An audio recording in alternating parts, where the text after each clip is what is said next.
Assalamualaikum warahmatullahi wabarakatuh. Perkenalkan, nama saya Yunang Raini, NPM 2020-151, Program Studi Manajemen, Setie Mujahidin Toli-Toli. Di video ini, saya akan mempresentasikan materi mengenai konsep Total Quality Management atau TQM. Mengenai materi konsep TQM, terdapat 7 pokok bahasan. Langsung saja kita simak penjelasannya.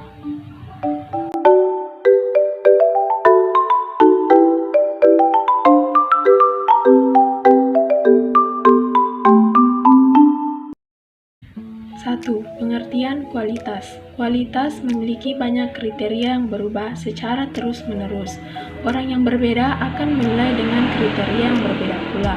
Definisi-definisi yang ada terdapat beberapa kesamaan, yaitu dalam elemen-elemen sebagai berikut. 1.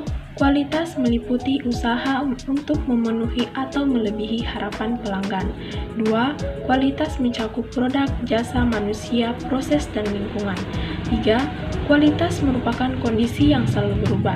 Misalnya, apa yang dianggap merupakan berkualitas saat ini, mungkin akan dianggap kurang berkualitas pada masa yang akan mendatang.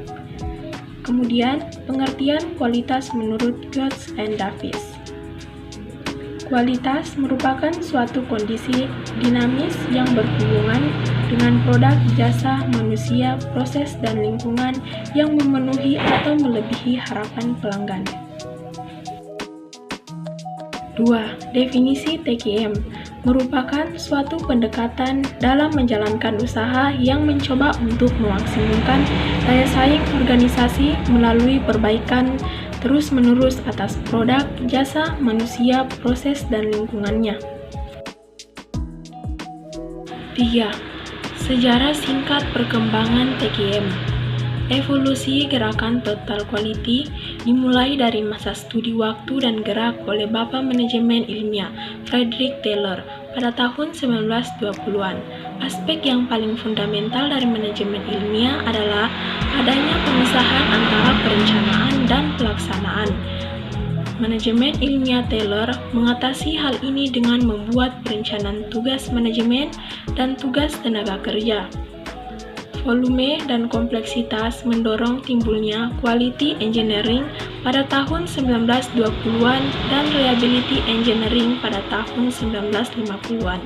Quality engineering mendorong timbulnya penggunaan metode-metode statistik dalam pengendalian kualitas. Kedua konsep terakhir ini merupakan aspek fundamental dari total quality management.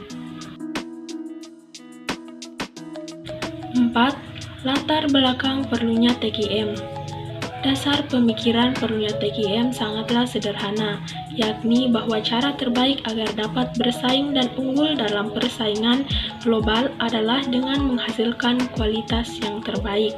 Untuk menghasilkan kualitas terbaik, diperlukan upaya perbaikan berkesinambungan terhadap kemampuan manusia, proses, dan lingkungan. Cara terbaik agar dapat memperbaiki kemampuan komponen-komponen tersebut secara berkesinambungan adalah dengan menerapkan TQM. Penerapan TQM dalam suatu perusahaan dapat memberikan beberapa manfaat utama yang pada gilirannya meningkatkan laba serta daya saing perusahaan yang bersangkutan. Dengan melakukan perbaikan kualitas secara terus-menerus, maka perusahaan dapat meningkatkan labanya melalui 2 rute, yaitu rute pasar dan rute biaya.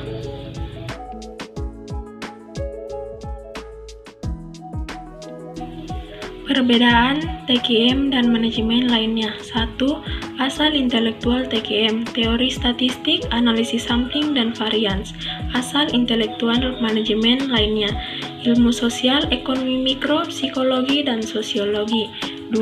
Sumber inovasi TQM, insinyur industri dan fisikawan yang bekerja di sektor industri dan lembaga pemerintahan. Sumber inovasi manajemen lainnya, sekolah bisnis yang terkemuka, dan perusahaan konsultan manajemen. 3. Asal negara kelahiran TQM, dikembangkan di USA, kemudian ditransfer ke Jepang, setelah itu tersebar ke Amerika Utara dan Eropa. Asal negara kelahiran manajemen lainnya, Amerika Serikat, kemudian ditransfer secara internasional. 4. Proses penyebaran TQM, Perusahaan-perusahaan kecil dan manajer media memainkan peran yang menonjol. Proses penyebaran manajemen lainnya. Perusahaan industri terkemuka ke perusahaan yang lebih kecil dan kurang menonjol, dan dalam perusahaan dari manajemen puncak ke manajemen di bawahnya. 6. Prinsip dan unsur pokok dalam TQM. Prinsip utama dalam TQM menurut Hansel dan Brunel yaitu 1. Kepuasan pelanggan, 2. Respek terhadap setiap orang, 3. Manajemen berdasarkan fakta, 4. Perbaikan berkesinambungan. Unsur pokok dalam menjalankan TQM menurut Goetz and Davis. 1. Fokus pada pelanggan, baik pelanggan internal maupun eksternal. 2. Memiliki obsesi yang tinggi terhadap kualitas. 3. Menggunakan pendekatan ilmiah dalam pengambilan keputusan dan pemecahan masalah. Keempat, memiliki komitmen jangka panjang.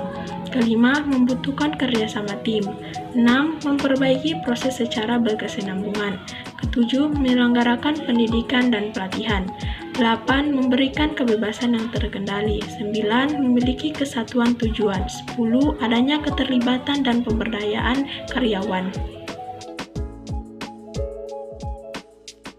7. Faktor-faktor yang dapat menyebabkan kegagalan TQM. 1. Delegasi dan kepemimpinan yang tidak baik dari manajer senior. 2. Tim mania. 3. Proses penyebarluasan. Keempat, menggunakan pendekatan yang terbatas dan dogmatis. Kelima, harapan yang terlalu berlebihan dan tidak realistis. Keenam, empowerment yang bersifat prematur.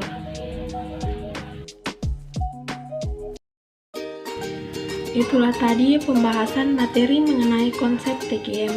Jika ada kesalahan kata, mohon dimaafkan. Saya ucapkan terima kasih telah menyimak video ini dan saya akhiri. Wassalamualaikum warahmatullahi wabarakatuh.